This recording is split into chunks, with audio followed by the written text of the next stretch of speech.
Welcome back once again to the world of competitive Pokemon. We've covered stats and some of the biggest battle strategies you need to know, so now it's time to put all of that together and actually make some competitive Pokemon.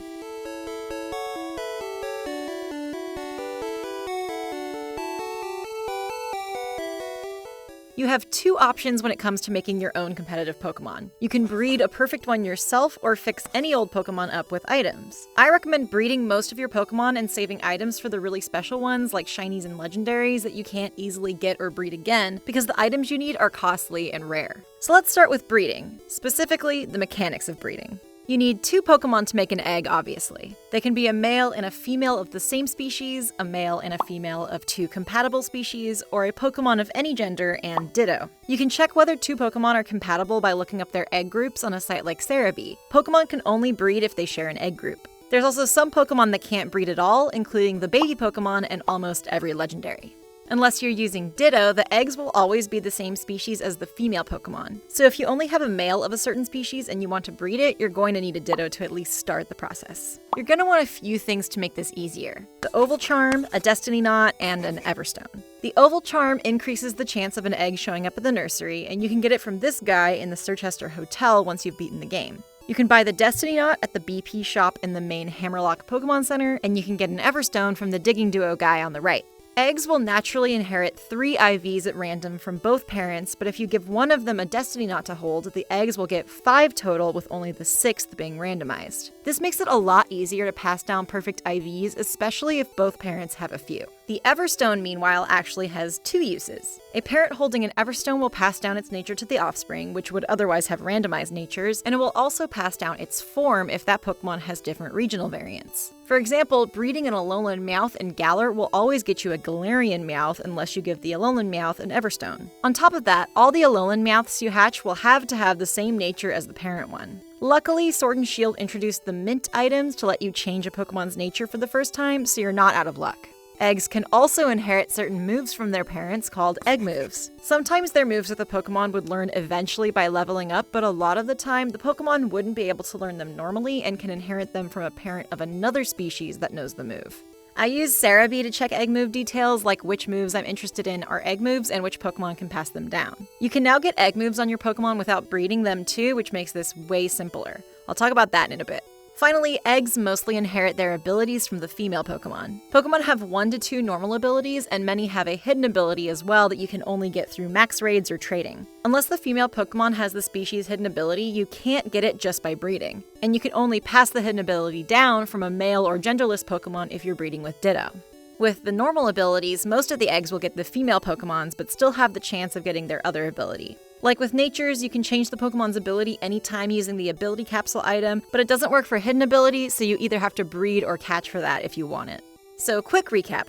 You're breeding for IVs, nature, ability, and sometimes moves. All this starts with 2 Pokemon. Ideally, they'd have all the right traits between them and cover each other's wrong traits. So for example, if I want to breed a special attack-focused Growlithe, I might breed this one with this one. The female's perfect special defense IV makes up for the male's bad one, and the male's perfect speed makes up for the female's. The female has Intimidate, which is the ability I want, and the male is Bold, which is the nature I want. So the male gets the Everstone, and the female gets the Destiny Knot. They both have egg moves too, including 2 that Growlithe and Arcanine wouldn't normally be able to learn: Double Edge and Morning Sun. If I wanted to get Morning Sun on a Growlithe from scratch, I'd have to get a male one of these Pokemon that knows Morning Sun, and then breed it with the female Growlithe first.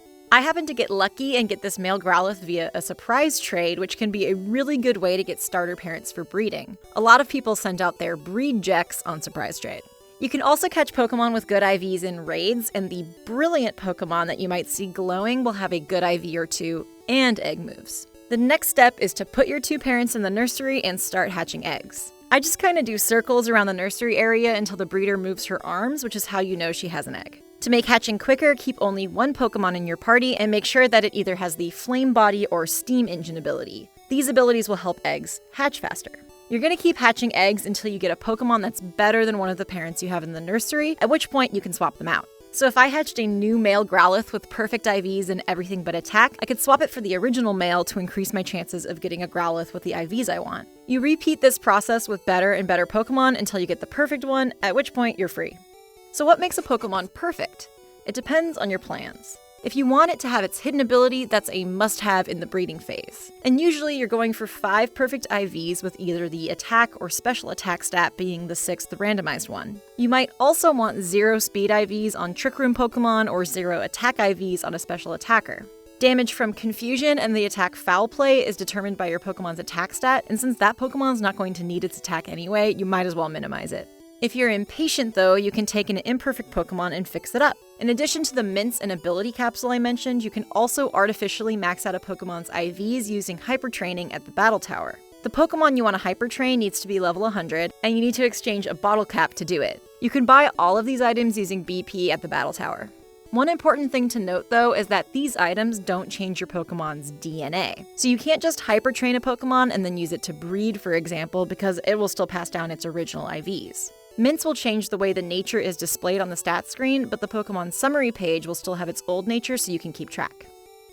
Once you've bred the Pokemon, the next step is to train it.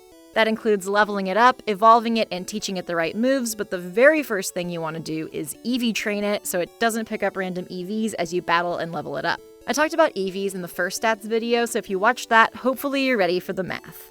Pokemon can have a maximum of 510 EVs across all their stats, with a max of 255 in any one stat. But because 4 EVs equals 1 actual stat point, the most you actually want to put in one stat is 252, which then frees up the remaining 6 to go somewhere else. For example, I have a simple EV spread on my Togekiss: 252 in special attack, 252 in speed, and 4 in defense, though it's kind of hard to tell from this screen.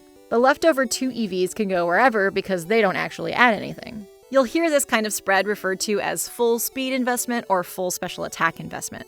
You can also do more complex EV spreads so long as everything is divisible by 4. Pro players will often run damage calculations on sites like Pokemon Showdown to figure out exactly how many speed EVs a Pokemon would need to be faster than some other Pokemon, or how many attack EVs it would need to one-hit KO a popular threat. You absolutely don't need to go that hard when EV training though. Start simple, rent some teams, and see what your Pokemon might benefit from. My Togekiss, for example, could do better with less special attack investment and more investment in the defenses to keep it alive longer. Like I said in the stats video, Pokemon get EVs from battling, but you don't have to battle 252 Zigzagoons to get all 252 speed EVs on your Pokemon. The vitamin items, HP Up, Protein, Iron, Calcium, Zinc, and Carbos, each give 10 EVs in their corresponding stats. For that Togekiss, I bought 25 Calcium and 25 Carbos, then battled 2 Oddish for the remaining 2 special attack EVs and 2 Zigzagoons for the remaining 2 speed EVs. For the 4 defense EVs, I went and fought 4 Roly-Colies on Route 3. Cerebi has a handy chart of Pokemon you can battle for EVs and where they're found. The vitamins are expensive though, so you can use a few other methods to EV train more efficiently. You can have a Pokemon hold a power item to increase the number of EVs it gets in a particular stat by 8. So if you're fighting a Zigzagoon and your Pokemon is holding Power Anklet, it will get 9 total EVs in speed per battle. There's also the rare Pokerus, a virus your Pokemon can catch that doubles the EVs it earns from your chosen method. To combine these together really efficiently, you can send Pokemon on the relevant Pokejobs to get them 4 EVs in 1 stat per hour, which means you'll get 12 per hour with a power item, and 24 per hour with a power item and Pokerus. If you make a mistake while EV training or want to EV train a Pokemon you've already been using, you can feed it one of the EV reducing berries. Each berry reduces the EVs in its respective stat by 10, so to fully reset a Pokemon's EVs in 1 stat, you'll need a lot of them. There's only a few trees in the wild area that drop these berries, so don't rely on them too much. Once your Pokemon is fully EV trained, you can really start to level it up and make sure it's learning any moves you want it to know. You often want your Pokemon to have 1 attack that matches their type. This is called a stab move for the same type attack bonus, which increases the damage a Pokemon does with those moves by 50%. You then might want coverage moves or attacks the Pokemon can learn of other types, especially if it'll help your Pokemon hit opponents it's weak to. Even on support Pokemon that mostly need status and other support moves, you usually want to have 1 attack in case your opponent has the move Taunt, which forces the target to only use damage-dealing moves for a few turns. You can be pretty flexible with movesets thanks to the jack-of-all-trades at every Pokemon Center who can help your Pokemon remember any moves it's ever known for free. He can also make your Pokemon forget a move, which is useful for the egg moves thing I hinted at earlier. If you forgot to breed an egg move on your Pokemon, you don't have to breed a totally new one like in previous games. Instead, you can put 2 Pokemon of the same species in the nursery for a bit, and the one that knows the egg move will essentially teach it to the other Pokemon as long as it has an empty move slot. So let's put all this together. If If you watched the first video, you might remember my Dragapult that was almost perfect in terms of stats and nature, but had a mess of EVs and really bad moves. Instead of breeding a brand new one to be my special attacker, I'm gonna fix this one up. Step 1 is getting it to level 100. It's already at level 97, so just a few XP candies will do the trick. Then I can go to the battle tower to hypertrain its speed, which is the only perfect IV it's missing. I don't need to drop 50 BP on a mint since it already has the right nature just by pure luck, and I'm actually going to leave its ability as is too. Infiltrator will allow it to do good damage against opponents protected by Light Screen from a Grimmsnarl, and since it's a special attacker, I don't have to worry about attack drops from Intimidate, so Clear Body isn't as necessary. Also, I'm going to give it some Dynamax candies to max out its Dynamax level, which increases its HP boost when Dynamaxed.